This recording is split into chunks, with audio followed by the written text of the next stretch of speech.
Hi, எல்லோருக்கும் வணக்கம். இது உயிரில் பூ பறித்த தேவதையை கதையோட 18வது எபிசோட்.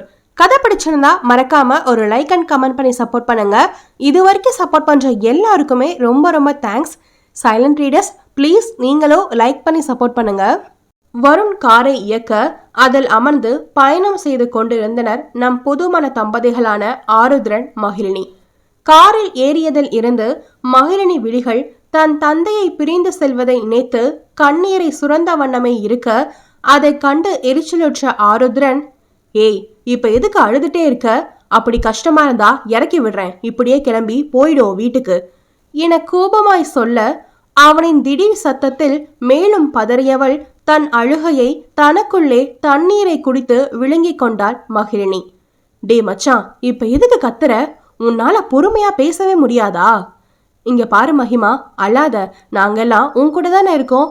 உன் லட்சுமாக்கு மட்டும் நீ அழுதுட்டே வர்றது தெரிஞ்சுது, அப்புறம் நாங்க அவ்வளோதான். அதுலயும் சாரதா பாட்டி இருக்காங்களே, என்னை முட்டி போட வச்சிருவாங்கம்மா. இவன் எஸ்கேப் ஆயிடுவான். சோ கொஞ்சம் மனசு வேமா, அண்ணா பாவம்ல என அவளை இலகுவாக்க வருண் பேச, அதில் மென்னகை புரிந்தவள் சரி என்று அவனுக்கு தலையசைத்து விட்டு தன் ஆருவை பார்க்க, அவனோ லேப்டாப்பை மடியில் வைத்துக்கொண்டு அதிலே மூழ்கியிருந்தான். அவனை பார்த்து பெருமூச்சு விட்டவளுக்கு இன்று விடியலில் முகூர்த்தத்திற்கு நேரமே எழுந்ததும், முந்தைய இரவு தாமதமாக உறங்கியதும் அவளுக்கு இப்போது சோர்வை தர, அந்த களைப்பில் கண்களை மூடி காரின் பின் சீட்டில் தலையை சாய்த்து உறங்கினாள். தூக்க கலக்கத்தில் ஆருத்ரன் தோள் மீது சாய, அவனோ ஏய் ஒழுங்க நகர்ந்து போ என சொல்ல, அவன் பேச்சில் வருண் திரும்பி பார்க்க, அவர்கள் இருக்கும் நிலை கண்டு இனி திரும்பவே கூடாது என்று முடிவு செய்து நேராக பார்த்து வண்டியை இயக்கினான். தான் சொல்லியும் அவள் நகராமல் இருப்பதில் கோபம் கொண்டவன் திரும்பி அவளை பார்க்க, அவன் முகத்தில் வந்து மோதியது மகிழினி சூடியிருந்த மல்லிகை பூவின் வாசனை. சற்று சாய்ந்து அவளை பார்க்க, அவள் தூங்கிக் கொண்டு இருப்பது புரிந்து கடுப்பாகி, என்ன கல்யாணமும் பண்ணிட்டு இப்ப ஏன் மேலேயே சொகுசா சாஞ்சுக்கிட்டு வேற வரியா என்று தனக்குள்ளே அவளை திட்டிவிட்டு வேகமாக அவளை மறுபக்கம் தள்ளிவிட, அந்த வேகத்தில் அவள் காரின் கண்ணாடியில் மோத போக, எங்கே அவள் மோதி விடுவாளோ என்று மீண்டும் ஆருத்ரனே அவளை அணைத்தபடி பிடித்து கொள்ள, தனது ரெண்டும் கெட்டான் நிலையை கண்டு அவனுக்கே தன்மேல் கோபம் வர, என்ன செய்வது என ஆருத்ரன் குழம்பி அவள் முகம் நோக்க, வந்த கோபம் பாரபட்சமே இல்லாமல் அவள் மேலே திரும்பியது. எல்லாமே இவளால வந்தது. யாரோ ஒருத்தர் நினைச்சா இன்னைக்கு என் கையால தாலியும் வாங்கிட்டு என்னை இப்படி தவிக்க விடுறா. இவனுக்கு கஷ்டத்தை கொடுத்தா அது எனக்கும் வலிக்குது. இதெல்லாம் என்ன இதுன்னே புரியல. ஆனா இதை இப்படியே விடக்கூடாது என எண்ணி அவளையே பார்க்க, தன் கணவனின் அணைப்பில் அவளோ சுகமாய் அவனின் தோளில் புதைந்து உறங்க, இப்போது மல்லிகை வாசத்தை தாண்டி பெண்ணவனின் ஈரம் காயாத புது மஞ்சள் சரடின் வாசனையும் அவன் நாசியில் ஏற, இப்போது ஆணவனின் பார்வை உரிமையுள்ளவனின் பார்வையாக மாறி கல்வனாய் அவளை ரசிக்க ஆரம்பித்தான். அவனின் செம்மாதுளை இதழ்கள் அவனை இம்சை செய்ய, இது தவறு என்றெண்ணி அவன் தன் விழிகளை திருப்ப, அப்போது திடீரென வருண் ஸ்பீட் பிரேக்கரில் வண்டியை ஏற்றி இறக்க, அதில் ஆருத்ரன் கைகளோ நழுவி சென்று மகிழினியின் இடையை இறுக்கமாக பற்றி கொண்டது. அவன் இறுக்கத்தில் அவளுக்கும் முழிப்பு வர, பதறி அவள் எழுந்து அவள் இடையை பற்றி இருக்கும் அவன் கைகளை பார்த்து கூச்சத்தில் நெளிந்து அவன் முகம் நோக்க, வாட் என ஆருத்ரன் வினவ, இல்ல கை அங்க என அவள் இழுக்க, என்ன கை? இல்ல அது உங்க கை என அவள் மேலும் சொல்ல முடியாது தயங்க, என்னோட கைக்கு என்ன, நல்லா தானே இருக்கு என்று கல்வன் அவன் இரு கையையும் பார்த்து ஒன்றும் தெரியாதவன் போல கூற, தூக்க கலக்கத்தில் இருந்த அவள் தன் கண்களை தேய்த்துவிட்டு தன் இடையை பார்க்க, அங்கே அவன் பிடித்ததில் உண்டான குறுகுறுப்பு மட்டுமே அவளுக்குள் இருந்ததே தவிர அவன் கை அங்கு இல்லை. அதில் குழம்பியவள், ஒருவேளை தூக்கத்துல வந்த கனவா இருக்குமோ? ஆனா நிஜம் போலவே இருந்துச்சே, எது உண்மை என புரியாமல் மகிழினி தவிக்க, அவள் குழப்ப முகத்தை ரசித்தவன் வேண்டுமென்றே அவளை காயப்படுத்தும் நோக்கில் அவள் காதருகே சென்று, நான் டச் பண்ற லெவலுக்கு நீ ஒர்த் இல்ல, சோ தேவையில்லாம கற்பனை பண்ணி என்னை இரிட்டேட் பண்ணாத என அழுத்தமாய் கூறிவிட்டு ஜன்னலின் வழி வேடிக்கை பார்க்க ஆரம்பித்தான். அவனின் முள் போன்ற வார்த்தைகள் அவளின் மென்மையான மனதை குத்தி கிழிக்க தன்னிலை எண்ணி கழிவிறக்கம் கொண்டவளுக்கு மனதின் பாரம் கண்ணீராய் வெளியேறியது. அதே நேரம் வருண் காரை லக்ஷ்மி இல்லம் என தங்க தகடால் பொறிக்கப்பட்ட ஆருத்ரன் வீட்டின் கேட்டின் முன்புறம் நிறுத்தி ஹாரன் அடிக்க, அந்த சத்தத்தில் தன்னிலை மீண்டவள் தன் விழிகளை துடைத்துவிட்டு தன் முகத்தில் புன்னகையை பூசிக்கொண்டாள். ஹாரன் அடித்ததும் செக்யூரிட்டி அந்த பெரிய கருப்பு நிற கேட்டை திறந்துவிட காரை உள்ளே கொண்டு வந்து நிறுத்தினான் வருண். அதிலிருந்து இறங்கிய ஆருத்ரன் மகிழினிக்காக காத்திராமல் வேகமாக வீட்டிற்குள் செல்ல போக அவனை தடுத்த சாரதா, டேய் எங்க நீ பாட்டுக்கு உள்ள போற, போய் பேத்தியோட சேர்ந்து நில்லு என உத்தரவிட வேறு வழி இல்லாமல் அவள் அருகே சென்று நிற்க லக்ஷ்மி ஆரத்தி தட்டோடு வாசலுக்கு வந்து இருவருக்கும் ஆழம் சுற்றிவிட்டு உள்ளே அழைத்து சென்றார். பின் இருவரையும் பூஜை அறைக்கு அழைத்து சென்று மகிழினியை விளக்கேற்ற சொல்ல அவளும் மனதார பிரார்த்தனை செய்து கொண்டு ஒரே தீக்குச்சியில் விளக்கை ஏற்றினாள். அதை கண்டு சாரதா மகிழ்ச்சி கொள்ள பின் உறவினர்கள் அவர்களை அழைத்து வந்து பாலும் பழமும் பருக கொடுக்க ஆருத்ரனுக்கு கடுப்பாக இருந்தாலும் அவள் தன்னிடம் தனியே சிக்கும் நேரத்திற்காக பொறுத்திருந்து இதையெல்லாம் சகித்து கொண்டு பல்லை கடித்து கொண்டே செய்தான். அவ்வளோதானே, எல்லாம் முடிஞ்சதில்ல, எனக்கு டயர்டா இருக்கு, நான் என் ரூம் போறேன், இதுக்கு மேல என்னை டிஸ்டர்ப் பண்ணாதீங்க என அழுத்தமாக உரைத்துவிட்டு வேகமாக மாடியேறி தன் அறைக்குள் சென்று அடைந்தான் ஆருத்ரன். அதில் மகிழினி முகம் வாடி போக அதை கண்ட லக்ஷ்மி, கண்ணு அவன் இப்படியெல்லாம் நேரமா எழுந்து பழக்கம் இல்லடா, அதான் டயர்ல இப்படி கத்திட்டு போறான், நீ எதுவும் நினைச்சு வருந்தாத என தன் மருமகளை லக்ஷ்மி சமாதானம் செய்ய, ஆனால் மகிழினிக்குத்தான் அவன் கூற்றின் உண்மை தெரியுமே, அதனால் தன் லக்ஷ்மா முகம் வாடக்கூடாது என்பதற்காக அவரின் பேச்சிற்கு தலையசைத்து சிறிதாய் புன்னகைத்தாள். வருணும் கிருஷ்ணனும் வேறு விஷயமாக பேச வெளியே தோட்டத்திற்கு சென்றுவிட லக்ஷ்மி மகிழினியிடம், தங்கம் நீங்க போய் கொஞ்சம் ரெஸ்ட் எடு, அதோ அங்க இடது பக்கம் இருக்கு பாரு ரூம், இப்போதைக்கு அங்க தங்கி ரெஸ்ட் எடுமா, நான் கொஞ்ச நேரம் கழிச்சு வந்து உன்னை எழுப்பி விடுறேன் என்று சொல்ல மகிழினியும் அவர் காட்டிய அறைக்கு சென்றாள். அவளுக்கு இப்போது எப்படி ஆருத்ரனை அணுகுவது என்று தெரியாமல் யோசித்து நிற்க, யோசனையில் வழி கிடைத்ததோ இல்லையோ தலைவலி வந்ததுதான் மிச்சம். சரி, வெளியே காரில் வரும்போது பார்த்த தோட்டத்திற்கு செல்லலாம், பிறகு இதை பற்றி நிதானமாக முடிவெடுக்கலாம் என்றெண்ணி மகிழினி அங்கு செல்ல, வீட்டின் பக்கவாட்டில் இருந்த பச்சை பசேலென புல்வெளிகள், மனதை கவரும் பூச்செடிகள் அவள் மனதையும் கவர்ந்து அவளின் மனச்சோர்வை நீக்கி புத்துணர்வு தர அதில் உற்சாகம் வர அங்கிருந்த கல் திண்டில் அமர்ந்தாள். அந்த நேரம் வருண் மற்றும் கிருஷ்ணன் இவளை பார்த்து இவள் அருகே வந்து, என்னம்மா இங்க இருக்க, ரெஸ்ட் எடுக்கலையா என கிருஷ்ணன் வினவ, இல்ல மாமா, நான் இப்படி வேலை செய்யாம சும்மா இருந்ததில்ல, அதான் போர் அடிச்சது இங்க வந்தேன்.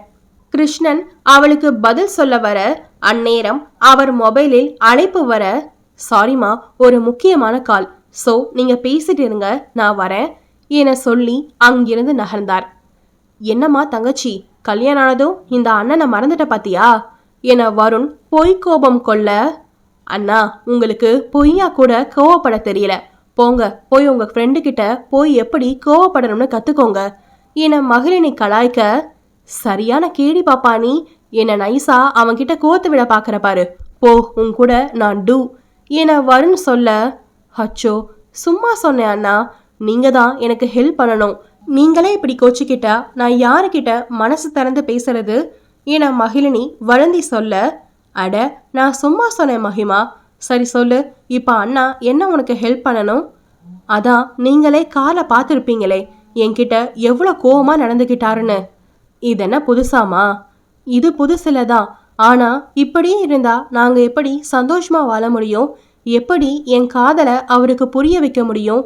நான் ஏதாச்சும் பேசினாலே கத்தி என்னை ஆஃப் பண்றாரு, அப்புறம் எனக்கு பேச வந்ததே மறந்து போயிடுது, எனக்கு என்ன பண்றதுனே தெரியலண்ணா என்று தான் யோசித்து தலைவலி வந்த விஷயத்தை வருணிடம் இறக்கி வைக்க, சில சமயம் காதல்ல அமைதியை விட அதிரடி தான் ஒர்க் அவுட் ஆகுமா?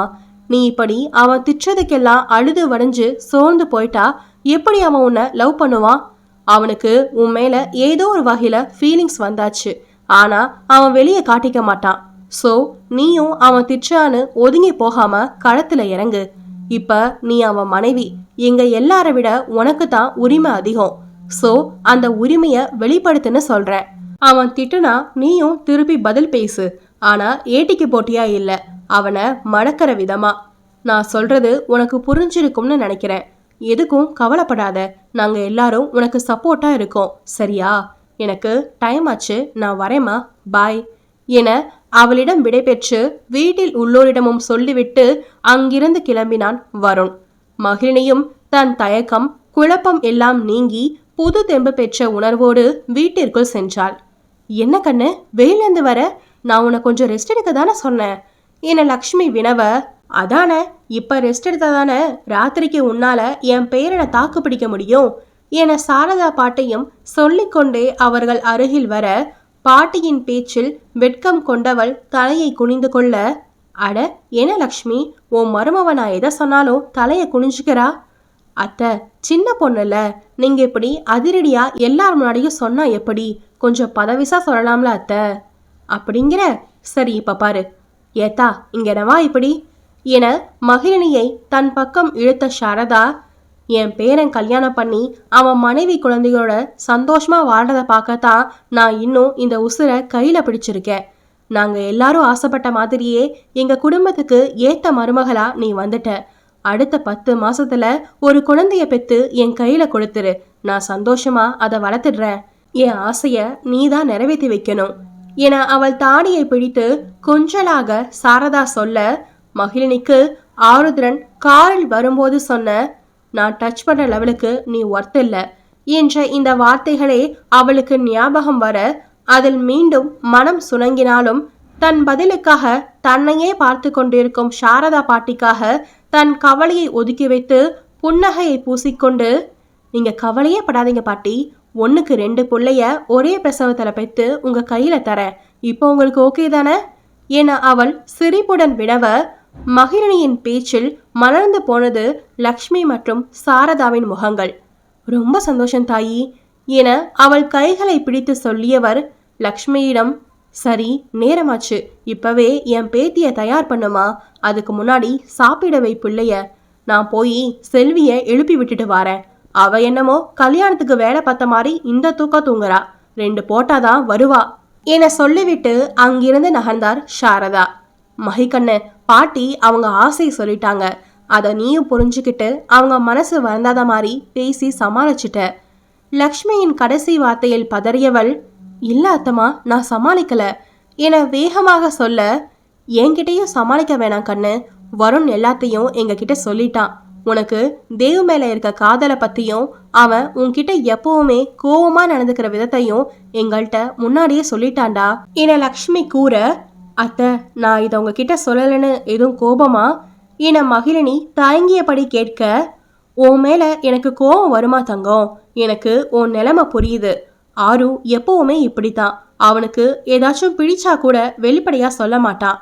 அவனை நெருங்கி புரிஞ்சுக்கிட்டா மட்டும்தான் அவனோட உணர்வுகளை நம்மால தெரிஞ்சுக்க முடியும். எனக்கு உன் மேல நம்பிக்கை இருக்கு, உன்னால அவன் உன் மேல மறைச்சு வச்சிருக்க அன்பை வெளியே கொண்டு வர முடியும். அதுக்கு உன் கூட நாங்களும் துணையா இருப்போம்.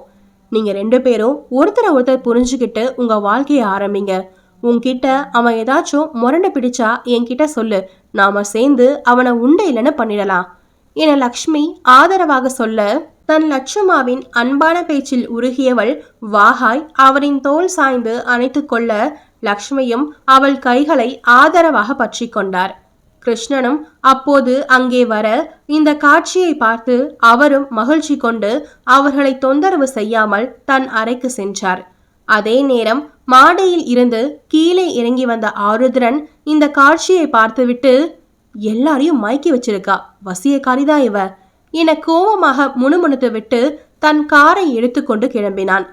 சரி மகிமா, வா சாப்பிடலாம் என அவளை இரவு உணவுக்கு அழைத்து சென்று சாப்பிட வைத்து அவளை குளித்து வர சொல்லி புது புடவை கொடுத்து அனுப்பினார் லக்ஷ்மி.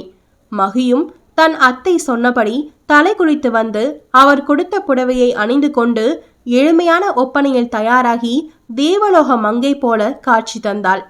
அந்த நேரம் செல்வி உள்ளே வந்து அவள் அலங்காரத்தை பார்த்துவிட்டு, என்னடி உன் வீட்டுல உனக்கு நகை எதுவும் போடல போல, இப்படி கழுத்துல ஒத்த ஆரத்தோட இருக்க, வசதியான இடமா கிடைச்சதும் ஒன்னும் போடாம அப்படியே அமுக்கிடலாம்னு பாத்தீங்களா என அவள் மேல் வன்மத்தை கொட்ட, சரியாக அதே நேரம் சாரதா மகிழினியை பார்க்க உள்ளே வர, என்ன செல்வி, என் பேத்தி என்ன சொன்ன, உன் தேள்நாக்க வச்சு பாரு புள்ள முகம் வாட்டமா இருக்கு என கேட்க, ஐயோ அம்மா, நானா அவளை எதுவும் சொல்லல, வேணா உன் ஆசை பேத்தியவே கேட்டுப்பாரு என்று தாயிடம் சொல்லிவிட்டு மகிழினியிடம், சொல்லாத என்று கண்களை உருட்டி மிரட்ட, அதில் பயந்தவள் சாரதா கேட்கும் முன்னரே, பாட்டி அவங்க என்ன எதுவுமே சொல்லல, எனக்கு தான் வீட்டு ஞாபகம் வந்துடுச்சு என நடந்ததை மகிழினி மறைக்க, கேட்டியாமா, சும்மா எல்லாத்துக்கும் என்னையவே சொல்லாத என கோபமாக சொல்லிவிட்டு